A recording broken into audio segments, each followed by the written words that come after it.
悲剧。事发深圳莲花山公园，候鸟老人求爱不成，怒杀情人常玉良。2014年11月11日，深圳市福田区莲花派出所接到报警，在莲花山公园发现一名女尸，警方迅速赶到现场调阅监控后，锁定了犯罪嫌疑人常玉良。随着案情进一步被深入的揭开，现代社会老人帮子女带养下一代的情感问题也随之呈现在公众面前。1951年出生的常玉良是河南平顶山一家煤矿厂的退休工人，和妻子蒋芳梅生育，有3个子女。2010年落户郑州的大儿子许天兵，蒋芳梅到郑州去照顾孙子。第2年远嫁深圳的二女儿常欣欣，也诞下爱子菲菲。由于他的公婆年迈，常玉良被女儿接到深圳照顾菲菲女儿的家，离荔枝公园不远，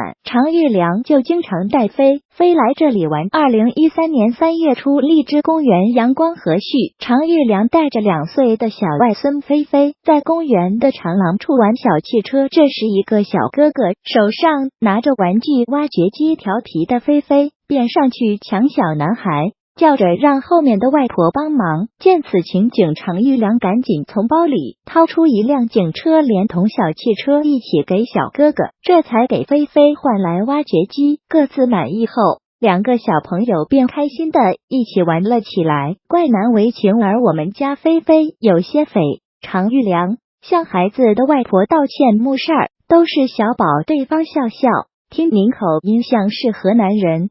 是呀，您也是。常玉良欣喜地点点头，能在千里之外遇老乡，2人都非常高兴。对方名叫岳凤玲，比他小5岁，老家在河南洛阳。岳凤玲早年和丈夫离婚，女儿蒋琴跟了母亲蒋琴，大学毕业后在深圳工作，结婚生子。岳凤玲就在女儿所住的小区附近租房，帮忙带外孙，积积老乡家相同的际遇。常玉良便向岳凤玲要了电话，相约着下次再一起来公园，让2个孩子多个玩伴。此后2人经常相约一起带孩子玩荔枝公园，玩厌后就去莲花山公园。每次细心的岳凤玲都会准备相同的2份小零食，以便分给菲菲。菲菲正处持续出牙期，见口水总是噎湿了前襟，岳凤玲还特地缝了个纯棉的口水兜送给她。有时菲菲口渴要喝水，常玉良一摸袋子水杯，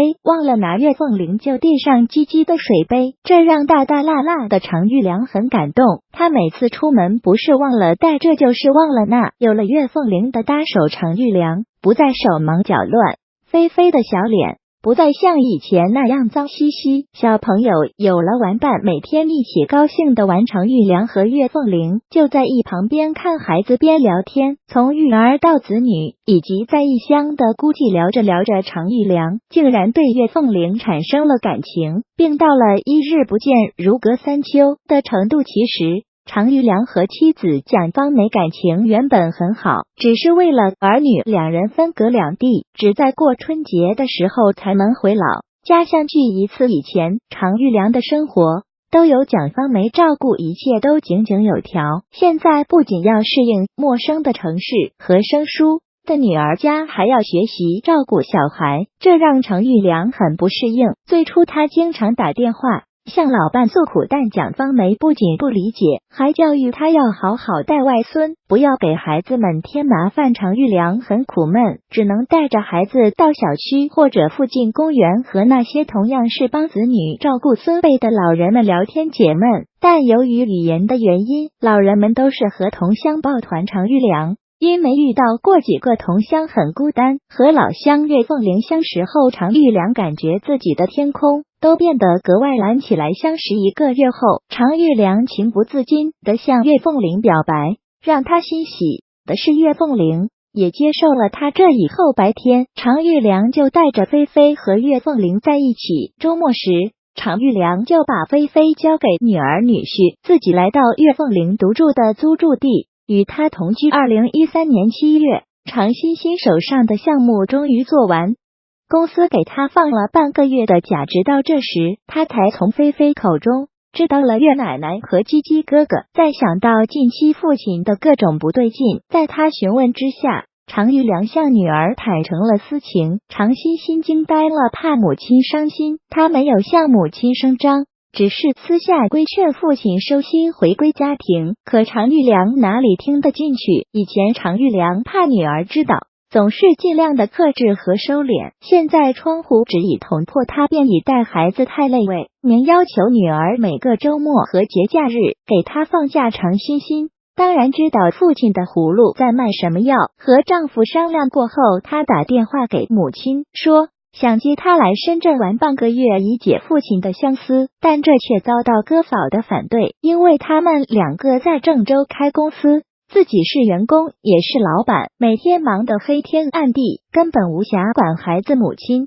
来不了。常欣欣想过将菲菲送到幼儿园，可是孩子不满3岁，幼儿园不接收，无奈为了菲菲，有人带。常欣欣对父亲的行为只得睁一只眼闭一只眼。可随着对岳凤玲感情加深，常玉良已不满足于和他非法同居生活。2013年10月，常玉良打电话向妻子摊牌，并决然地提出离婚。蒋方梅这才明白女儿想接他来深圳的蹊跷。他无暇责怪女儿，当即赶到深圳想挽救这段婚姻。可绝情的常玉良见妻子来了，立马将菲菲丢给他，自己搬到岳凤玲那儿，连家也不回了。见此，性格刚强的蒋方梅当即同意离婚。这年12月28日，两人在深圳南山区办理了离婚手续。蒋方梅继续回到郑州帮儿子带孩子。恢复单身后的常玉良正是与岳凤玲光明正大的同居了。为了能每天每刻和岳凤玲在一起，他执意要求女儿将菲菲送到私立托儿所。常欣欣被气得直哭，最后妥协了。因此，常玉良和女儿女婿的关系闹得很僵。此事变成了常玉良拿来要求岳凤玲的理由。你看，为了你，我和妻子离婚，和女儿女婿也闹翻了，你得对我好。说的次数多了，岳凤玲也烦他起来。而且和常玉良住久了后，岳凤玲发现他性格多疑，脾气也非常急躁。岳凤玲有个几十年的好朋友叫邓显超，自从2011年邓显超丧偶后，一直和岳凤玲来往密切，并表达了想和他在一起的想法。考虑到他要为了女儿常年留在深圳，他拒绝了，但两人几十年的情谊并没有因此而中断，经常电话联系聊聊近况。常玉良知道后非常生气，喝令他不准和邓显超来往。岳凤玲觉得常玉良太小题大做，没答应。没想到常玉良便开始监控他的手机，一旦有陌生短信便疑神疑鬼，两人也总是为此吵架不断。2014年4月，为了将这段感情牢牢抓在手里，常玉良向岳凤玲提出领证结婚，岳凤玲推脱，说过一阵再说。没想到常玉良却恶狠狠地说，你是不是忘不了你的老情人老邓？常玉良的蛮横让岳凤玲发现他并不是自己理想的晚年伴侣。岳凤玲跟女儿表露了自己想要分手的心。女儿蒋琴很支持母亲，她说如果你俩实在过得不开心，可以考虑分开。蒋琴的态度被常玉良知道后，他找上门去数落他，天下哪有拆散母亲婚姻的女儿，你太不孝了。岳凤玲得知此事，更加坚定了分手的决心。当常玉良第5次提出登记领证结婚时，他干脆地拒绝了他，并提出分手，还请他尽快搬出自己的租房。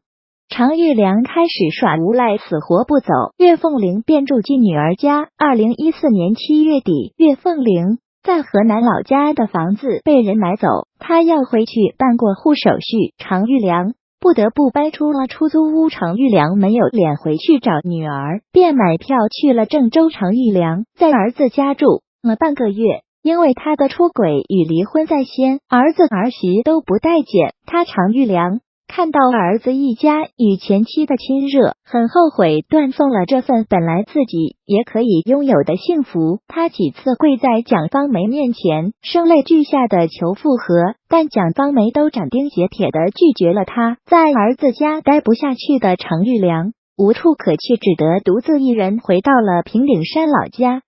破败的老屋并没有给他多少慰藉，他厚着脸皮给前妻打电话要求复婚，但被拒绝。后来他又给岳凤玲打电话，可对方要么是不接电话，要么呵斥他不要再骚扰自己，两人已经没可能了。里外不是人的常玉良如坠谷底。2014年9月底，因为情绪低落至极，他在下楼梯时踩空重地，摔了一个跟斗，左脚肿得像馒头那么大。路过的好心邻居送他去了医院，因没人照顾大夏天的常玉良无法洗澡，身上臭烘烘的，孤零零的在床上躺了大半个月后，常玉良不得不舔着脸向女儿求援。2014年10月，尽管心中对父亲还是有期待，常欣欣还是和丈夫将父亲接回深圳的家。父亲的脚能下地走路后，为了避免母亲伤心，他们在深圳市龙岗区一小区给常玉良租了房，独自一人居住的常玉良面对空荡荡的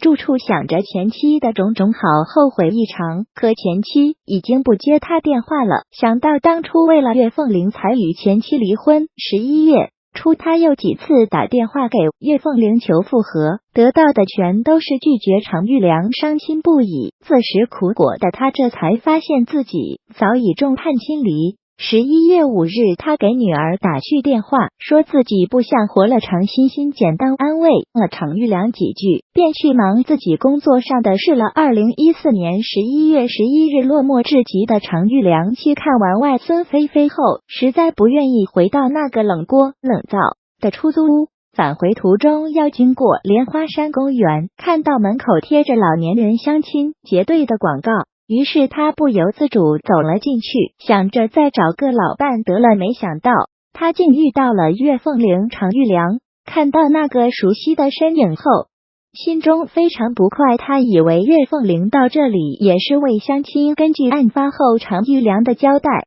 尽管他心中不快，但因久别重逢，岳凤玲表现得非常惊喜。常玉良伸出手去抱岳凤玲，他也没有表示反对。见岳凤玲心情不错，常玉良再次提出要和他结婚，没想到对方依然拒绝了。他还说，考虑到外孙已经大了，女儿的生活也走上正轨，他想回去和邓显超过日子。常玉良一听愤怒不已，想到自己为了面前的这个女人变得一无所有，众叛亲离。常玉良再也控制不住自己的情绪，彻底崩溃。他疼得站起身，翻到椅子的背后，用随身带的灰色布质单肩背包从背后套在岳凤玲的脖子上，并往后一直勒，直到对方再无气息。随后他用岳凤玲的外套盖住他的脸，走出公园，坐摩的回到自己的住处。当天傍晚，公园保安发现岳凤玲的尸体后报警。次日，常玉良在自己的住处被抓，他对自己杀害岳凤玲的事实供认不讳。2015年10月，深圳中级人民法院以故意杀人罪判处常玉良无期徒刑。编后语：在当今现代社会，很多年轻的父母由于工作繁忙，生完孩子后带孩子的任务就落在了家中老人的肩上。碰上家中多名子女的家庭，老夫老妻常要分隔两地，各自为子女带孩子。虽然他们也都有家有子女陪伴，可这份亲情毕竟不同于与老伴之间的情感，老伴老来相伴，无法得到另一方陪伴的老人，在情感上自然会有所缺失，这份缺失常常被子女们忽视。一旦老人因此在感情上出轨，其危险和危害也是不可修复的。此案令人警醒。